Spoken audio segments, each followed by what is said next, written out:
Hello குட்டீஸ், இன்றைக்கி நம்ம ஒரு சூப்பரான கதை கேட்கலாமா? வாங்க கதைக்குள்ளே போகலாம்.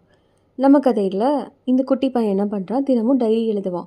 அப்போ அவனோட கார்டனில் இந்த மாதிரி சன்ஃப்ளவர் இதெல்லாம் பார்க்குறான். அப்போ அங்கே என்னென்னா ஒரு குட்டி பொன்வண்டு, அதாவது இந்த மாதிரி லேடி பக் சொல்லுவாங்கல்ல, அது சுற்றி சுற்றி வருது. அந்த பையனுக்கு இது ரொம்ப பிடிச்சிருச்சு. இது என்னடா இது அழகாக பூவில் உட்காருது, தேன் எடுக்குது, இப்படி சுற்றி சுற்றி வருதுன்னு சொல்லிட்டு, ஓகே அது எங்கே போகுதுன்னு சொல்லி போய் பார்க்கலான்னு சொல்லிட்டு பின்னாடியே போகிறான்.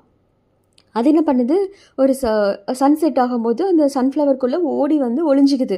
அது எங்கே போய் ஒளியுது அப்படின்னு சொல்லிட்டு இந்த பையன் பின்னாடியே போய் பார்க்குறான். பின்னாடி போய் பார்க்கும்போது அங்கே ஒரு குட்டி ஒரு ஓட்டை தெரியுது. அந்த ஓட்டைக்குள்ளே போய் பார்க்கும்போது அங்கே ஒரு ரூம் மாதிரி இருக்குது. அதில் நிறைய பூச்சிங்க வந்து அந்த ஃப்ளவர்ஸ் மேலே படுத்துருக்குது. என்னடா அதுன்னு பார்க்கும்போது நம்மளோட லேடி பக் இருக்குல்ல, அது வந்து எல்லாருக்கும் ஹெல்ப் பண்ணிகிட்ருக்கு. தேன் எடுத்துகிட்டு வந்து கொடுக்குது. அப்புறம் இந்த தட்டானுக்கு நூல் வேணும் இல்லையா, அந்த பட்டுப்பூச்சியோட நூலெல்லாம் எடுத்துகிட்டு வந்து இப்படி ஹெல்ப் பண்ணிகிட்டே இருக்குது. இந்த பீ இருக்குல்ல, தேனி இருக்குது இல்லையா, அது பார்த்துட்டு பயங்கர ஹாப்பி ஆயிடுச்சு. நீ சூப்பர்ப்பா அப்படின்னு சொல்லிட்டு பயங்கரமாக கங்க்ராட்ஸ் பண்ணுது எல்லோரும் முன்னாடியும். இந்த குட்டி பையன் இன்னைக்கு பார்த்த எல்லா ஸ்டோரியையும் அவனோட டைரியில் எழுதி ஹாப்பியாக ஜாலியாக இருக்கான். இதுலேருந்து என்ன தெரியுது, நாமளும் எல்லாருக்கும் ஹெல்ப் பண்ணி ஜாலியாக இருக்கணும், அவ்வளோதான்.